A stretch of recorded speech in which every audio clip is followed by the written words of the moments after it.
Okay. I hope y'all enjoyed this song. I always kind of laugh to myself every time that I start playing it because it's one of my favorite songs. And I think, what else could be more appropriate than playing money? I mean, my gosh, that's the perfect song for this deal. Anyways, thanks for joining us for our third part and really understanding your financial statements. And as we talk about a lot of times, the key here is, we call this CEO Money Matters. Are your numbers ready for the Shark Tank? And what's always great about when we think about the Shark Tank is the universal truth. If you watch that show, which most of y'all have either watched it or watch it routinely, is they always talk about the presenter doesn't understand their numbers. They either don't understand their numbers or they don't understand what their numbers should be telling them about their business. And in the first part of our presentation, we really went over just the basics of your financials. In part two, we did the P&L and really diving into that. So if you feel like you missed out on any of these parts and you'd like to see them, just let us know, and we have them as a copy, and we'll be delighted to send those to you, just to make sure you get whatever you need. And then today we're really going to the balance sheet. Now, a lot of y'all are like, oh, geez, the balance sheet. I must have signed up for the most boring part. Actually, you have signed up for the best part. In my opinion, only because I'm an accounting geek, the balance sheet's actually the most important most important part of your financial statements that you really have. Therefore, it's really critical that you understand it, and I'm very passionate about that. In December, we'll kind of go through the statement of cash flow, which most people don't even look at. And it too is one of the most important things to really understand what's either generating or consuming cash and how to fix it. And then lastly, the fifth part of this series will be January 19th. And that's where we're going to go into great KPIs so that you can really understand your business, not just understand your business, but understand the relationships of the numbers in your business. So I'm a CPA, so it's easy for me to see relationships in your numbers, but good metrics will really help to hone that in, because a lot of times it's actually the relationships between the numbers in your balance sheet and your P&L that will really bring your numbers to life and help you to manage your company in a much more effective way. So as we get going, again, want to make sure that your numbers serve you well. So if you're standing in front of the Shark Tank, or you're standing in front of your leadership team, standing in front of your board or other private equity groups, that you know what your numbers are saying about your business and you know them well. A universal truth that we talk about here at New Life is that your financials, they're nothing more than a historical reflection of your people, decisions, behaviors, your processes, and systems. Therefore, no matter how great your strategy is, you need to understand how your people need to change, the people, their decisions and behaviors. And when they start changing, then your numbers will change. Again, I don't care how great your strategy is. I don't care how great your annual plan is or anything else. But if your people don't know how they affect the numbers, nothing else will really happen. So just as a snapshot, our partner here, Wayne Scott, great guy, he has this concept that, your CFO's job is kind of being this chief financial education officer. And it's to help you to identify where those changes need to take place and then prioritize them with your team. Sometimes those are not just financial prioritizations. Sometimes it's just prioritizing changes so you can create more time for your staff to tackle the challenges in front of you. So with that said, again, just as a quick recap, we've already done the income statement. Next time we'll do the cash flows and the balance sheet. So when we talked about the income statement, we talked about its real purpose. It tells you how fast you're going, So that's it, right? So it's like your speedometer. Your balance sheet tells you how much gas you have in your gas tank. How long can you keep this pace up? How long can you maintain this speed before the wheels come off? And your cash flow, your statement of cash flow really helps connect the dots between your income statement and your balance sheet. So a lot of us will sit out there with our income statement and go, this has been a great month. I had 10% EBITDA. That's, $1 million. This is fantastic. Everything else. But you don't have any cash, or your cash certainly hasn't grown by the same thing. Your statement of cash flows will definitely point you in the direction to show you where the cash has gone, and it may surprise you once you understand that. Again, that'll be coming in December. Now, some of these slides are a repeat because they're just that exciting, right? They're that exciting, so we're going to repeat them again, but it's really not that they're just that exciting, but the concepts are that important. So when I meet with CEO groups, and I get the privilege of doing that frequently, I will ask them, hey, when you get your financials, tell me about the top 3, maybe 4 things that you really focus in on. And here are the answers almost uniformly in every CEO group that I've ever met with. I look at revenue, I look at income or my EBITDA, and I'll look at cash balances. And as I've said before, if you've been on these casts with us, you've probably just looked at 3 of the most misleading things about your business. You know, people get addicted to revenue, and I'll tell you, it's not the size of your revenue that matters, it's the size of your margins and what creates the revenues.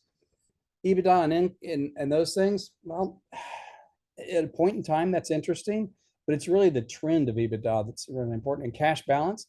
So out of all of that, people only look at one thing routinely on their balance sheet, and that's their cash balance. And if you're making decisions on your cash balance, I will guarantee you that you are likely making bad decisions. The same thing is true with revenue. My revenues are up, I'm going to go spend a bunch of money. Nope. No, that's not how it works. In fact, that's usually how people get into trouble. And one of the universal reasons why CEOs will focus on these 3 things is because they're well-intended accountant. I know that this is a bad representation of an accountant, so if there's accountants on this call, I really apologize. But the well-intended accountant likes data. They like lots of data. And therefore, in their mind, to show that they have done a great job, they're going to present you with lots of data. And that's usually the exact cause about why people don't really dive into their information, because it's too much. If you're talking to the average CEO of a mid-market company and you look at their calendar, there's very little free spots on their calendar. There's very little free time in their lives until they go home or fall asleep. So if you overwhelm them with information, the odds are they're not going to digest it. And they go, I don't have the time to get through this. Let me just look at revenue. I'm going to look at EBITDA. I'll look at my cash balances. I feel okay, or I don't, and I move on. That's not a good way to look at your financials. They should be thoroughly understood, but in a manner that can be digested quickly and simply. Now, a little bit, I'm going to ask y'all to unmute yourself. But as we go into the balance sheet, here's the best graphical representation of your balance sheet. How long can you stay in this race at that pace? Now, the gentleman on the right-hand side of the picture, he clearly has a strong balance sheet. He's running along, he's happy, has a sip of water. There's no pain in his life. The other guy, his balance sheet, his liquidity, his capital structure, it's awful, and he's collapsing. So while a lot of times we look at growth, and we'll talk about, oh, next year I want to grow 25%, I want to grow 50%, I want to grow 75%, I want to grow. You know what the number one limiting factor to your growth is? It's your balance sheet. It's not your salespeople. Even if you have fantastic salespeople, your salespeople, if they're great, they will outsell your ability to digest that work. And by digest the work, you'll run out of cash, you'll run out of liquidity, and then you start going into kind of panic mode. You're calling your customers, oh, I need to collect it now because I need to get the cash in. And the real problem is you're not managing your balance sheet, and your balance sheet has run out of gas. And now you're like that marathoner who just hit the wall. So your business, no matter what your sales growth plans are, it'll tend to collapse back down to the sustainable level of gas that your balance sheet has in its tank. And we're going to explore what gas really looks like. Part of the fun exercises that we're going to go through is once we talk about the balance sheet, we're going to look at a really good balance sheet, and we're going to look at some messy balance sheets.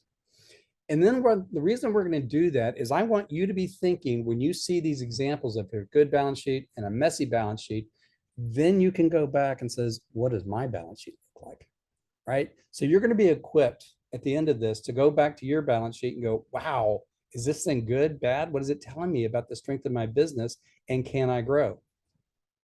So if I were to ask for a show of hands about how many of y'all want to be growing your business in the next year, I'm pretty sure it's going to be 100%. So the number one limiting deal to growth is on your balance sheet, yes. But growth consumes cash, consumes it voraciously.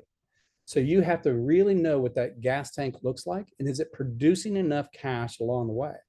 We actually had one client, his salesperson was going on and on and on about how much growth they're going to have. And I said, that's fantastic.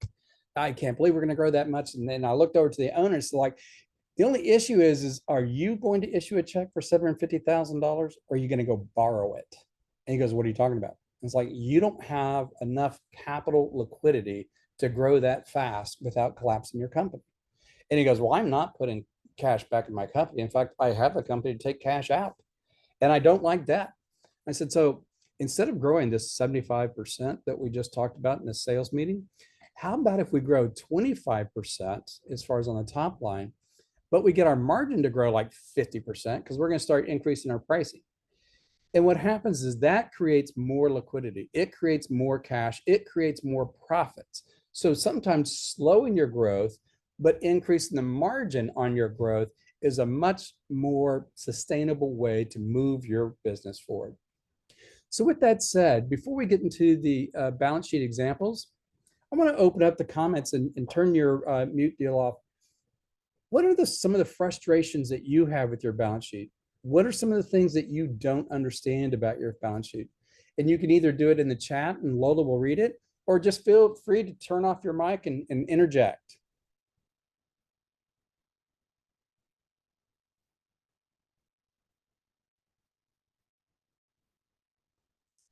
Well, maybe the audience participation thought was not the best thought in the world. But I'll tell you what, if you don't want to talk now, that's fine. At the end of this, we're going to have a Q&A deal. So once you start seeing us walk through the balance sheet, feel free to jump in. And don't worry about interrupting me. John, do you want to turn off your mic and ask a question? Well, it's interesting because I think so often business owners don't understand the interplay of managing working capital, right? And how growth impacts that. And again, you're spot on with the profitability, comment, because that is one way that you can actually help a company fund internally its growth. But, managers need to understand that as their companies grow, and especially if they're growing pretty strongly, that's going to have an adverse cash impact, and they better know where they're going to get the cash to play. Yeah. So totally agree. So if you're growing, there's three things that you need to, or really two things you need to understand and three things to look at. Number one, how sufficient is my cash balances and my working capital? And we're going to get into working capital. Number two, you need to understand that capital only comes into your company one of three ways. You earn it, you borrow it, or you have investors provide it. Investor may be you, but that's the only way. And most people go down that list, go, I don't want more investors. So you have to be earning it, or you already have a strong cash position. So we're going to look at the basic structure of a balance sheet, just to kind of walk through so we're all on the same page. So this is just a very simple balance sheet, starting out with cash, going down to equity. So on the left-hand side, when we're looking at the assets, your balance sheet should be, if it's not, it's a problem, but it should be organized from the most liquid asset, being cash, down to the least liquid asset, which could be investments, it could be intangibles and things like that. And when we talk about working capital, we're talking about really your current assets and your current liabilities, that net difference. So in this company, the working capital, net working capital, would be the difference between this 13.5 and this 8.8. So they have right around, what is that, 4.7 million in working capital. Pretty strong. It seems pretty strong, but working capital is only strong relative to how much you plan on growing and how much with the size of your income statement. But it's very important to understand that this goes from most liquid down to least liquid, right? And in the working capital part, the thing that's really interesting here is most of this are assets that are going to convert into cash. Very important. So when you start looking about what's my liquidity, you're really focusing about these things that will convert into cash in this top part. And same thing down with the liabilities. It goes from the most to least liquid. So it starts out with the things that can consume cash the fastest. So that's why if you want to manage cash, it's not necessarily always about how much you're making at the bottom line. It's really how these components, these first three in particular, are being managed, and how these two down here are being managed. Those things will really radically change how much cash is in your account. I tell people all the time, it's like your receivables, that just means your cash is in somebody else's bank account. And that's not the place where you want it to be. Where it says work in progress here, I want you to insert the word inventory. So inventory is good, but it's cash that's going to come in more like in 90 days. Your AR hopefully is cash that comes in 30 days. We're down here on payables. It's cash that's going to be consumed typically within 30, 35 days. But we're going to dive down to some of these other categories. We obviously have fixed assets and investments and sometimes intangibles. Now, those assets are frequently where cash has already been spent. They don't create cash per se. They may have enabling tools that allow you to execute work. But instead of having future cash coming in, like the top part of your balance sheet, this is where cash has already come out, but you just haven't expensed it yet. So these assets don't have the same meaning as these do in managing the short-term impact of your business. Another thing that I always talk about on inventories, people sometimes fall in love with inventory, and I'm not a big fan of inventory. I like to have enough, but never too much, because inventory, at the end of the day, inventory is nothing but a write down waiting to happen. So think about that. If you're falling in love with your really large inventory balance, and you have like 90 days of inventory, you have 120, you have 6 months worth of inventory, all that is a write down waiting to happen. Because when your inventory is too high, your customers are telling you, we don't want what you have. Or your vendors are telling you, gosh, your procurement people really don't know what they're doing because they keep on ordering way more than you need. So inventory is a write down waiting to happen. Now we have a couple of things on here is why we're in the assets section that I'm going to call stuck assets or really dead assets.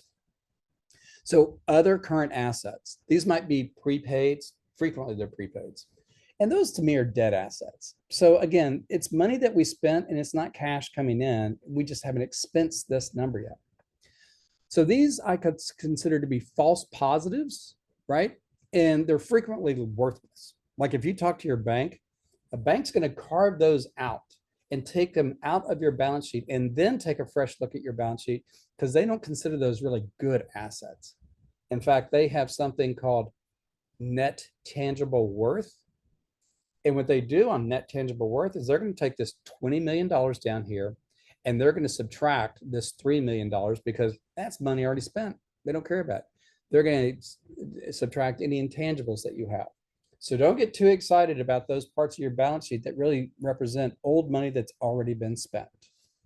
And again, not managing these top 3 or 4, these are growth killers. They can be false positives or reflect bad procurement.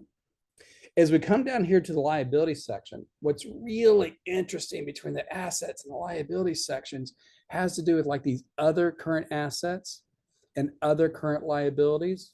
And they'll become more important when we look at good and bad balance sheets. But frequently, these other current assets, they're not worth a whole lot because it's money already spent. But these other current liabilities, these are still hard liabilities. These are frequently 100% obligations of cash that has to go out the door. So these others and that other, those are not equivalent. One's hard and one's soft or a dead asset. So it's important that you understand which one of these assets really adds value to you in managing your business and which one is kind of a dead asset. As you come on down the line, we're really talking about the things, speed that consumes cash. These will consume it in 30 days. And then your long-term debt, well, that may take 3 to 5 years before that liability actually consumes the cash that's on here. But those things are really important when you start looking at it. So here's some other important things. We talked about the income statement. We talked about how important comparisons are in your income statement to really understand how you're doing over a period of time. Same concept holds true for your balance sheet. So we're going to go through a little exercise here. If you're to look at this balance sheet, it certainly tells you, okay, it looks like I have a lot of cash. I have more cash than receivables, which is great. Pretty high inventory number, but it looks okay. It certainly looks good down here at equity because we have lots of equity. So this would tend to say that we have a pretty strong balance sheet. Some things that would come up those is our inventory too high, right? Are these current assets dead assets? And then this payable, I have 3.4 million, right? So luckily I have a lot of good cash here, 3 million to pay for this 3.4, but what's this other 1.4? Because if that's due really quick, then maybe I have to collect this. So this is useful, but let's take another look at this in a different way. So now we can see how the company has progressed. Now we can see how full this gas tank is. And is the gas tank in a better shape now than it was before? So as we look at that, we have a totally different respect. This company's done a great job of accumulating cash and controlling their spend or their obligations. Their receivables consistently managed year over year. And for this specific company, you can see it, but they have actually are earning, they're doing much better than last year. So for them to be growing as much as they are and the receivables to actually be less year over year, they're doing a fantastic job of managing their receivables. But if I only looked at the 2023 standalone, I wouldn't have an appreciation of, man, my collection folks or my billing folks are doing a fantastic job. They have created 700,000, 665 to be exact, $1,000 worth of cash that I didn't have before. So think back to what we said earlier. If you're looking at 2022, you have $2.8 million that's in somebody else's bank account. So through the hard work, through those processes, through those changed behaviors, now you have $665,000 that's in your bank account that used to be in somebody else's. That's a really good feeling.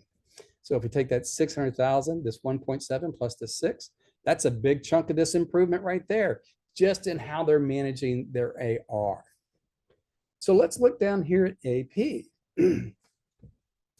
They have actually, because of AP, they were at 3.2, they're at 3.4. So how they're managing AP, they've slowed it down, which has kept an additional almost $200,000 of cash in their company.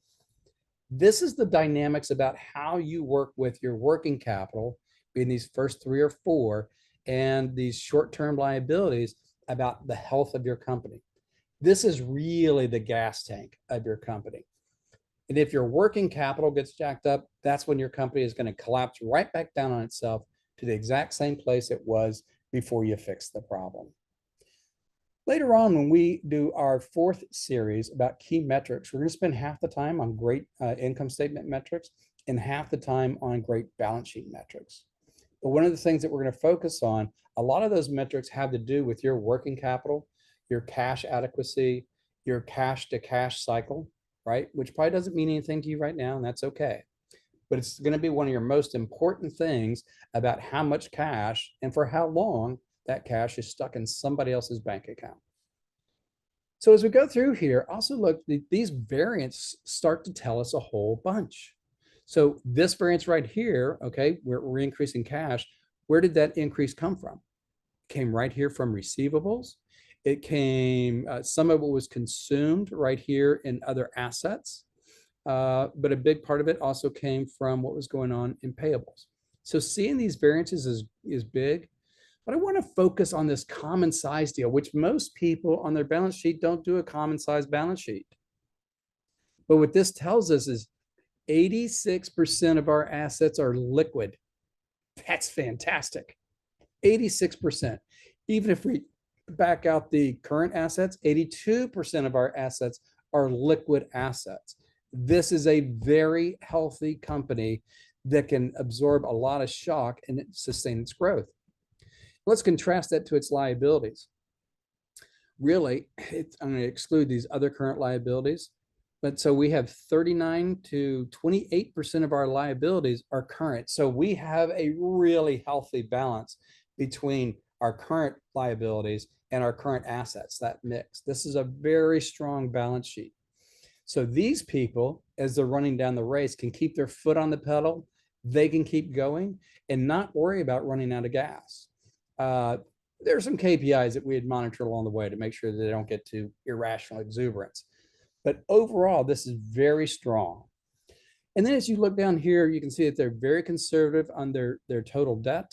And these other liabilities, these are other accrued liabilities. I think in this case, there's some deferred revenue, a very tricky account that we'll talk about more.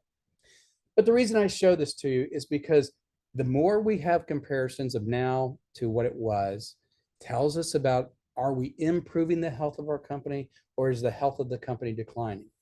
Is our mix of liquid assets really strong, or is it too skewed towards these assets where we've already spent money in the past? Do we have a good relationship between our current liabilities and these current assets? These are all very important relationships. Again, a lot of you are not going to have a balance sheet this strong. So consider this an aspirational goal, because this is what you want. I will tell you, for a long time, though, this company struggled with inventory. They had up to 6 months worth of inventory, and they did a great job of keeping their inventory stable while the company grew, which made their inventory less and less of an issue. So we're going to take some snapshots of a really healthy balance sheet and look a little bit further into the details behind these deals. So you can see the cash, the AR, the inventory, and here we go into some of these dead assets. So we have prepaid, 100% of dead asset, 100%. So what else is unusual about what we see in the other current assets?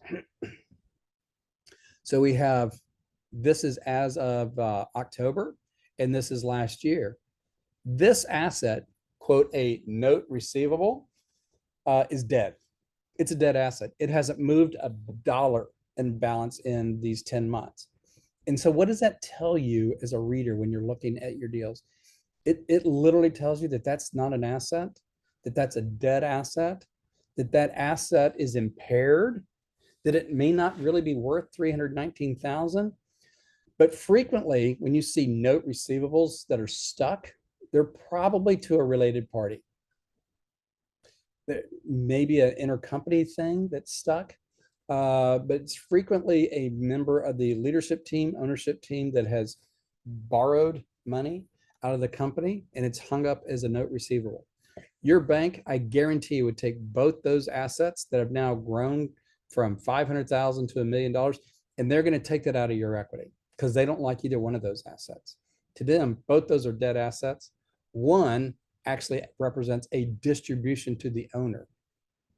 And for your bank, they're very in tune with you taking distributions if it comes to a point of excess and you're actually diminishing the company's ability, its strength of its balance sheet. So your bank, if this was actually a loan to officer, loan to owner, loan to shareholder, they're going to take that out of equity. They're not going to leave it up here in their pro forma. So when you look at this, the thing to look for is these dead assets, right? So don't get really cozy about that, and know that you have dead assets that probably you need to write them off. Back in the day, this is like 2015, we had a client that had dead assets all over his balance sheet. I'm like, that's so weird because these things should have been written off. So I called their tax CPA, and the tax CPA hadn't written them off either. I'm like, are you kidding me? And some level of filing didn't require the tax CPA to look at the balance sheet. And so what we ended up doing is firing the CPA, right? I don't care what they had to do. I care what they should have done, because implicitly these dead assets on their balance sheet that should have been written off means that they also overpaid taxes for assets that were actually dead, worthless, and should have been written off. So when you see that, so like this 319,000, if I keep that on my balance sheet by the end of the year, it means that I'm going to overpay my taxes by $100,000, assuming that your rate is 1/3. So keep that in mind when you see dead assets. And if you're doing a due diligence on another company or a vendor or anything else and you see dead assets, just know it's a problem. You need to be asking questions about those dead assets. So let's look at some of the liabilities. So very little here on short-term debt. That's fantastic. I intentionally, and then here we had the payables that we saw before. The accrued liabilities, these are actually pretty liquid liabilities. These aren't some deferred anything. These aren't deferred revenues like I thought it would be, although we have that coming up in the next example. So what this tells me is all these cash flows are things that have to go out. This 4.9 really has to go out and be paid out somewhere between the next 30 to 45 days. So when you let that absorb in, and then if we're to go back up to the balance sheet, the assets, we have 4.9, and then we have this, all these assets, current assets, we have 10 million. So we're still in good shape. The 4.9 is not going to stress us out, even if we take this million out. So it'd be, really 9.8 compared to this 4.9. So we're still in great shape. But if the other side of this said that we only had 3.5, we got a problem. We have a liquidity problem. So let's keep on going. So I think this is where, so this is still the good balance sheet. So let's look at this. And just look at the balance sheet. You can see that this company is doing very, very well. Just so you know, this is still the current year to date through October. And this is last year in total. So through October, they've almost made as much money as they did the entire year last year. So that's what that's telling us right there. And then up here, you can see that last year, this movement in retained earnings means that last year they made a total of this 1.5. So this 1.5 gets added here and then moved over here. So that's how your retained earnings works. It keeps on going over there. And then you have distributions. So here's some uglier balance sheets, right? So I did some maneuvering just to kind of collapse this down. Does anybody see anything really weird about this balance sheet, these assets?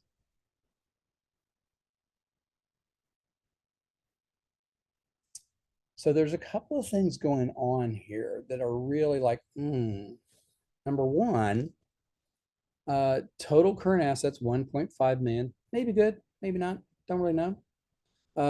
Debt assets out of that 1.5 is almost 300,000. So let's just make this, 1.2, 1.3 million. So it's really 1,271,000 of good assets.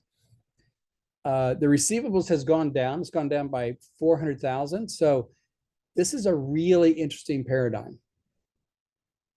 This is telling us right now that they have created $400,000 by managing their AR better. They only have $400,000 of cash. So what is that telling you about this company already? 100% of their cash balance is because of how they theoretically managed AR. That could be one conclusion that you have, because the vast majority of changes in the cash balance is because of how they manage AR. It may also indicate that they're not making a lot of money. It may also indicate that the owner is taking too much money out. So what else does this balance sheet tell us? Okay, haven't been spending a whole lot on fixed assets. That's fine. Fine and dandy, but there's obviously some really weird stuff going on here. We have intercompany and related party receivables, notes receivables and balances or loans to others of $7 million. So let's go back to play banker for a little bit. A banker is going to look at this balance sheet and go, golly, we have $7 million of questionable assets. What are these other entities this money has gone to? And how is this ever going to get paid back? Either related parties or other entities. And almost universally, the bank's going to carve these out and go, no, not an asset. And what happens a lot of times is people will park things on the balance sheet because they don't want it going through their income statement. And as you do that, you are dogpiling trash into your balance sheet. So that may seem okay at first, But what typically happens is your accountant's going to come back to you until you have a horrendous number that needs to come off your balance sheet and through your income statement. And the more this assertive entrepreneur pushes back with their accountant, going, no, no, no, that can't be right. That splash in my income statement, that can't be right. The more trash you end up putting on your balance sheet over time. So when your accountant comes to you and tells you, oh, this needs to go through the income statement, don't be so quick to say, oh, hell no, because you may be delaying the pain for a future time when that number has to come off your balance sheet. And then it's like, oh gosh, that's not good news. For the most part, when this is going on, it's a huge false positive. It's a huge false positive. This company, because most of these balances are only about half of them are going to come back in. So they have about $3 million of false positives on their balance sheet. It also means that they have $3 million of false positives in their income statement. Let that sink in. So their income over years and years and years has been overstated by $3 million because these things haven't washed through. Dead assets are not good. Stuck assets are not good because stuck assets are an indicator that you have dead assets. So here's some other things that we're going to look at on the liability side of this company. So short-term debt, 3.2 million, credit card and payables. Let's go back over here to that balance sheet. So already in accrued liabilities, they have hard assets of hard liabilities of 3.6 million. They have hard assets of only 1.2 million. This is a liquidity problem. This is exactly what we're talking about with the liquidity problem. This company is going to have to get capital from one of three areas. We talked about earning it, borrowing it, or investors infuse it. There's another way to get capital into your company when you're kind of squeezed like this. And it's right. Oh, I'm sorry, I didn't show this properly. This number right here.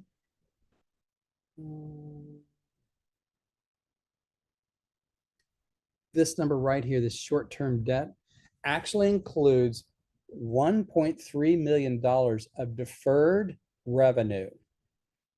Deferred revenue. So what is deferred revenue? What's that other source of capital that you can do, which means that you have billed your customers for money before you perform the work. You see it all the time in construction or project-based companies, but it can get to be a slippery slope. Like if you're not making enough money and you have bad liquidity that we just saw in this because of the liabilities and everything else, you get into this deal to where you're trying to fund current payments by billing companies, by billing your customers for future obligations. And that's okay. You know, you can do that for a while. It can build up to where it's unsustainable, right? So if I was buying a company and I saw, in this case, it's $1.3 million of deferred revenue, you know how I look at that? I'm going to go right back over here to cash. It says, okay, your customers have given you $1.3 million that you have not yet earned because you haven't done the work. And you only have $400,000 in cash. So implicitly, that tells you that you are borrowing from your customers now in borrowing from the future of your customers to pay for your expenses now. And unless you solve that problem, it gets larger and larger and larger. It takes a while to solve that problem. So if I was looking at this, what I typically do if I'm looking at deferred revenue, and again, that number is 1.3 million. And let's say that just for easy math, because that's all I can do right now, that the easy math is your gross margins are 50%. So I'm going to take the 1.3 million and I'm going to reduce it by your margins of 50%. It says, okay, that's $650,000. That tells me though, you have a hard funding obligation to complete your customer's work of $650,000 and you only have 400,000 on your balance sheet. So again, you not only have a current liquidity problem, you have a future liquidity problem. You need to raise capital and get investors in here so that you can right this ship and start operating normally. Otherwise, you're going to be in this constant deal of moving the chairs around on the deck to make sure that you have enough cash. And that's where these put pressure on your ability to operate when you don't have liquidity. So it doesn't matter how much your salespeople sell if you don't have the cash to complete the work. I hope that makes sense. So we're at the end of the examples, which most of you are going, oh, thank God. But as you go through this, I want you to use these tools to go back and take a hard, critical look at your own balance sheet and do so on a comparison basis.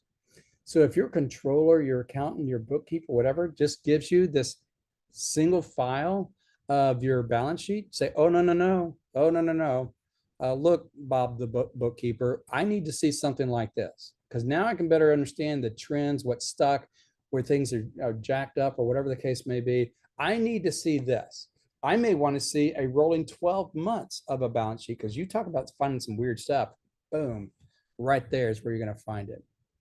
You know, later on, when we get to the final section, we're going to talk about some KPIs, but I will share with you cash conversion cycle is a key KPI. And cash conversion cycle is really looking at the interplay between your AR, your AP, and your inventory and how fast those net turn. And as you improve this, the health of your company will skyrocket. We're going to talk more about that in January, but I did want to share this. Another one of the things that we can talk about that is important because we're talking about liquidity. We have this measure called OPLIQ, operating liquidity. This is how OPLIQ works. OPLIQ is taking 100% of your cash balance as of any month in and 80% of your AR and adding those together, right? And why 80% of your AR? Well, that's all your bank will advance you, right? So we're trying to put on our banker hat here. And then we'll take that number and we're going to divide it by the sum of your COGS and your operating expense. And what does that tell us? It tells us how many months you can operate your company out of your two most liquid assets. So we typically want you to have 2, possibly 3 months of OPLIQ, depending on what's going on in your COGS. And if you have 2 or 3 months of OPLIQ, you're in a pretty good shape, right? If you have 1 month, I'll guarantee you're stressed out. If you have less than 1 month, you're down to weeks of OPLIQ, I will guarantee you that owner is not sleeping well. But OPLIQ can also be a great indicator for telling you when you can take money out of your company safely. And we do it here at New Life too. So if we get to 5 months of OPLIQ, then we may take money out of the company and bring it back down to 3. And then we'll build it back up to 5. Then we'll take money out. Because that way, those distributions are not starving the capital out of the company, right? The runner will still be able to complete the race comfortably with a big smile on his face as he's running down that path. So these metrics are really important. One thing that I'll tell you, because looking at spreadsheets can be cumbersome, ugly, difficult, all those other adjectives that we look at. So we talk about dashboards all the time. And as we do, I'm going to slide this over here because here's a live version of this. This is dashboards that we use. So over here, we have liquidity metrics. Here we have AR days and AP days. And you can see we have a target of 45 days. This is at 72 days. So this is not good. They are clearly missing their target.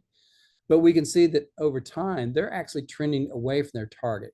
So it's gone up 11 days. Change from prior month is good, but change since last year, they're drifting in a negative way. But we highly encourage you and your team to develop good dashboards because now the numbers become more meaningful, whether it's your revenue growth, how we doing there? Or it's going to be things like my debt to equity or total debt to equity. These allow you to see the trends. So debt to equity, also not tremendously great. AR days, we already did that one. But as you develop dashboards, and all of these have a target in there, which is why they are red or green. Green means that we're above target. Red means that we're having troubles with target. We also look at something like this to where we can put in the same metrics and we can have the result, the target, the trend, it's meeting target, it's not, it's trending away from the target or it's trending towards it. So you can be below target, but you're trending towards it. And then we have a few that, my gosh, this is critical. This is what I call a stop, drop, and roll alert, that our AR days is so bad that we need to do all hands on deck, go solve this problem. This is not an accurate number, but in this case, cash is zero. So obviously that's all hands on deck. But these things will make your balance sheet and the relationship between your balance sheet and your income statement come alive. I highly encourage you to develop a great set of dashboards. This we use as our standard for all of our clients personally. And the reason we do it is it really connects the dots and sometimes the complex relationships between your income statement, your balance sheet, or other parts of your balance sheet. And B, most entrepreneurs are visual and tactile learners. If I put a big spreadsheet in front of them, it's not all that meaningful. If I start putting trend analysis in front of them and showing what that's doing over time, they get it. They get it. They can see how things are working and what is or is not working well. So receivable days, we can start seeing that. So I strongly encourage you to develop your own set of dashboards and do so well. If you need help on that, of course, give us a call. Happy to help out. Here's one last thing about your balance sheet. It's really important to know where you are in an economic cycle, right? So like in this deal, it says housing and financial services, they're into a recessionary path. This comes from my favorite economist that y'all heard me talk about, ITR. Go to their website. This is on the main page. Scroll down. It's about 2/3 of the way down, but it'll tell you month by month where major industries are in this cycle of they're recovering. They're coming out of recession. They're into accelerating growth. They're into declining growth, which means you're approaching a recession, or they've gone into the recession mode.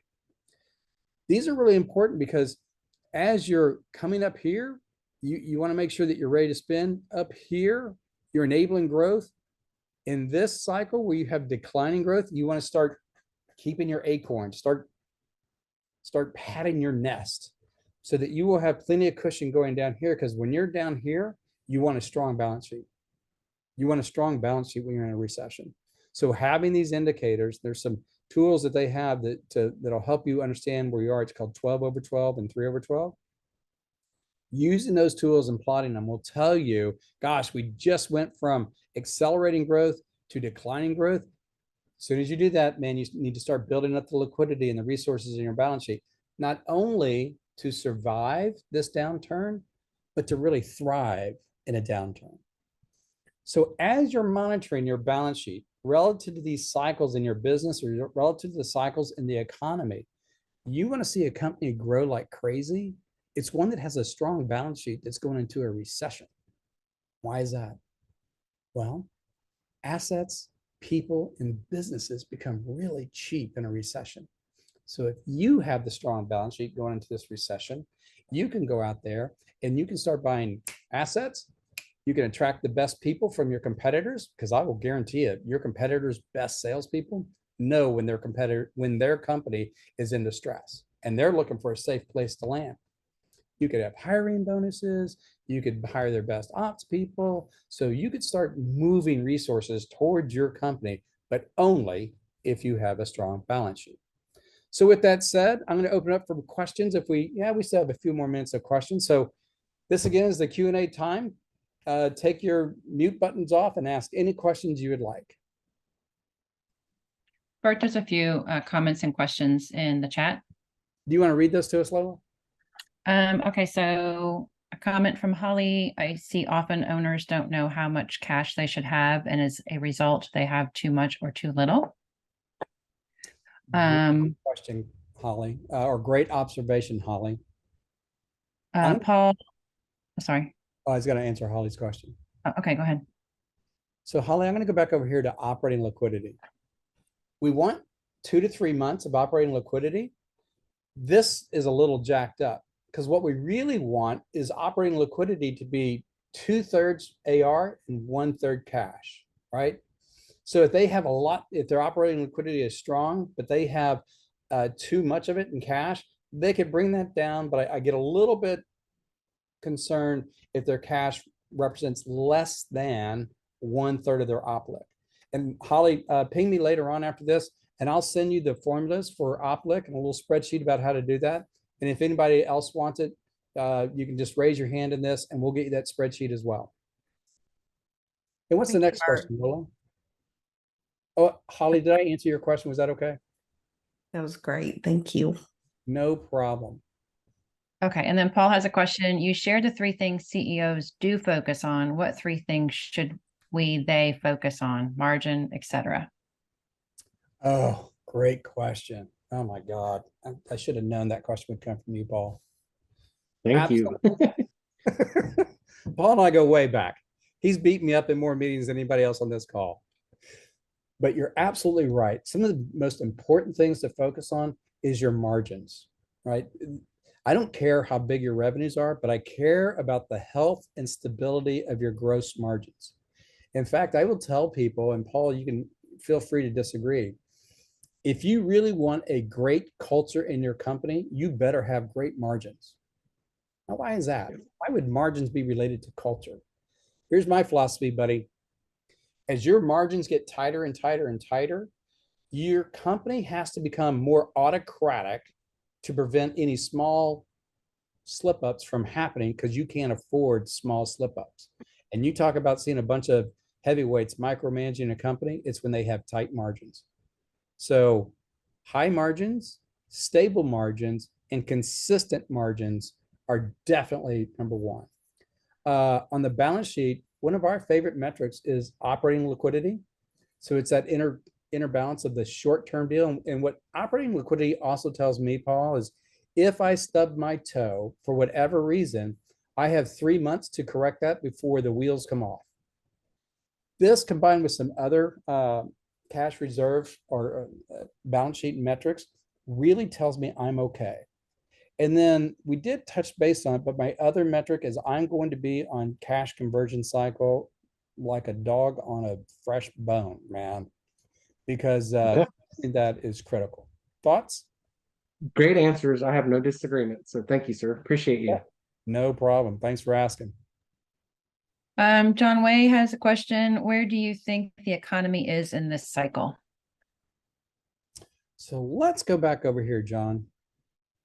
This is the total. So there's a lot of ebb and flow in the economy right now. You know, if you're reading the Wall Street Journal, it'll tell you that commercial real estate is in a real problem. Lending on commercial real estate is in a real problem. And that's some of this financial down here. Housing to a certain extent is in a real problem, primarily because interest rates have gone up. But this is a really good way. Recently, also, the journal was saying that, gosh, it looks like we may go into a soft landing primarily because inflation has muted somewhat.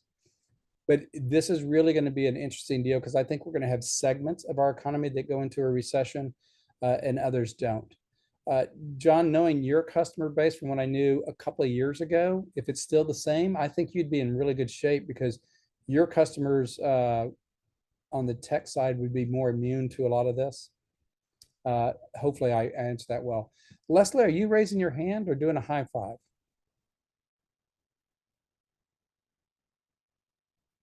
I thought she was raising her hand too. Any other questions from anybody?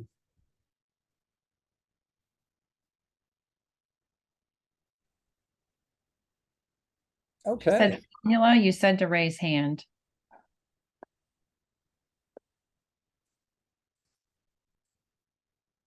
So with that, that's the end of our presentation today. I really appreciate y'all's time. If you have more questions, feel free to email us. This presentation will be available to everybody. It'll be emailed to anybody that registered, so you get it one way or another. Oh my gosh, I just see a buddy of mine from grad school. This is fantastic. I haven't seen your face in almost a decade. But anyways, great, really great that y'all could be on the call today. And if you have any questions or are curious about any of our tools or setting up your own dashboards, happy to help out in any way possible. So Leslie, I see your smiling face.